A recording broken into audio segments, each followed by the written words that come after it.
est ici à Rio. Il nous a régalé la dernière fois. Alors, suite. Ginevra.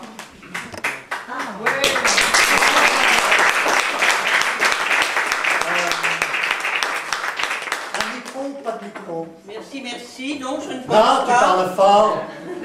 Non, tu n'as pas besoin de micro.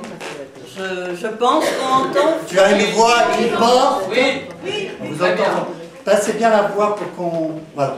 Et la caméra s'est rapprochée de la dernière là, fois. si vous voulez un peu se la jouer comme ça. Alors, Ginevra, donc, je ne sais pas si c'est la nostalgie. Le secret, oui, je pense qu'il y a énormément de nostalgie là-dedans. Le secret.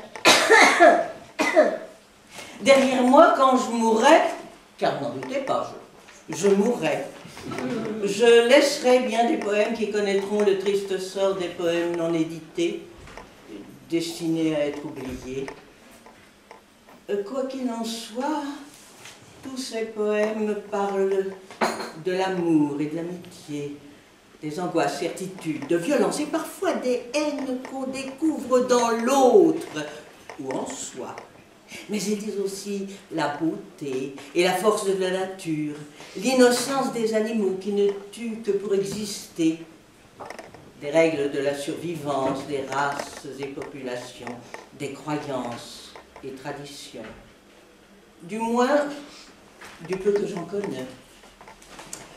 Pourquoi ai-je usé tant de mots, moi qui ne suis pas philosophe, professeur, ou même poète à ce que l'on en dit parfois, et qui au bout de tant de lignes n'est ramené que des questions.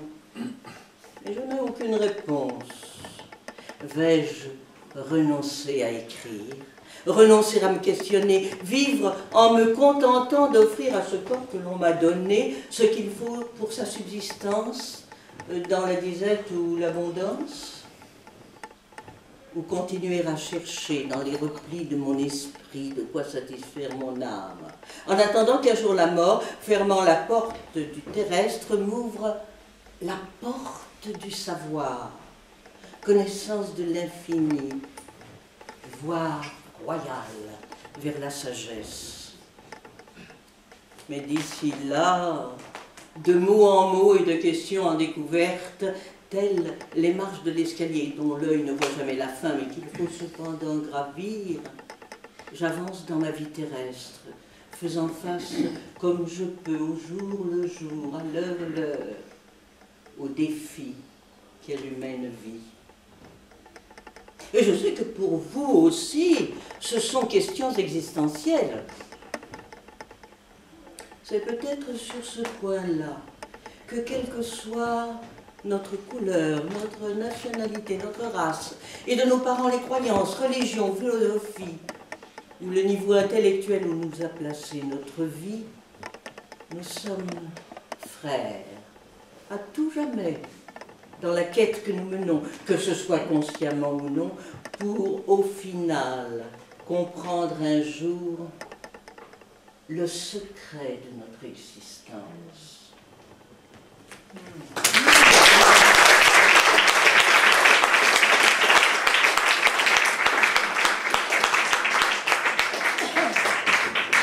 Dans ma galerie de personnages, il y a Frère Jean.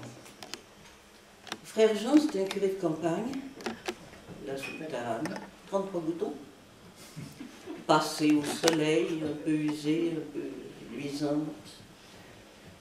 Et il confesse, Frère Jean. Et aujourd'hui, il confesse l'intempérant. Je bois, Père, je bois.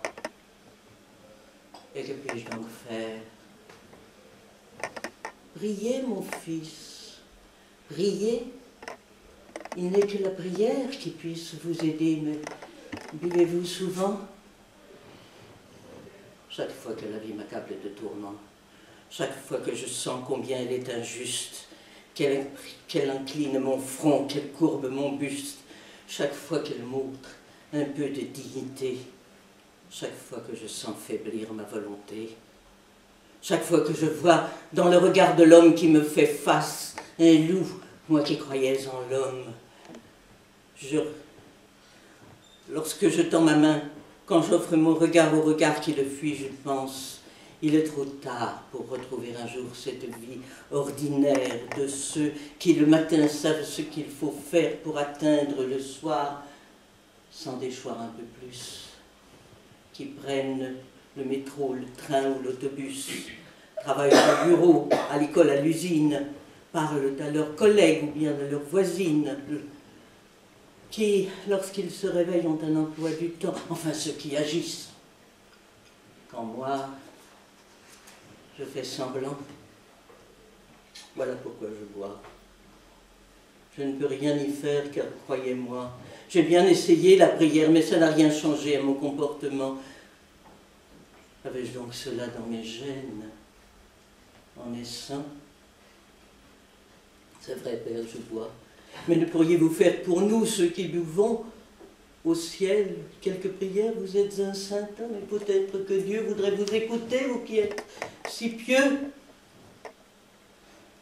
J'ai senti un moment les troubles du bon Père, lorsqu'il a répété « Mettez-vous en prière ». Je sais qu'il aurait bien voulu pouvoir m'aider. Je pense que pour moi, ce soir, il va prier. Peut-être dira-t-il, il boit. Que puis-je faire?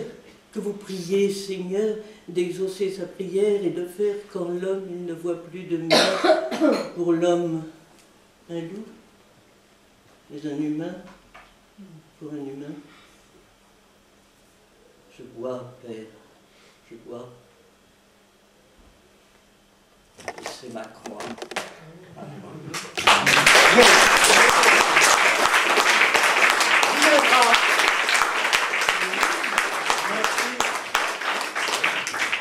Rassurez-vous, je ne bois pas. Mais un jour, dans une salle comme celle-ci, j'ai vu une femme sortir en sanglots et elle a crié « C'est mon mari !» Non, non. Merci. Voilà, bah, c'est touchant. Hein, je ne connaissais pas ce versant-là de ta poésie.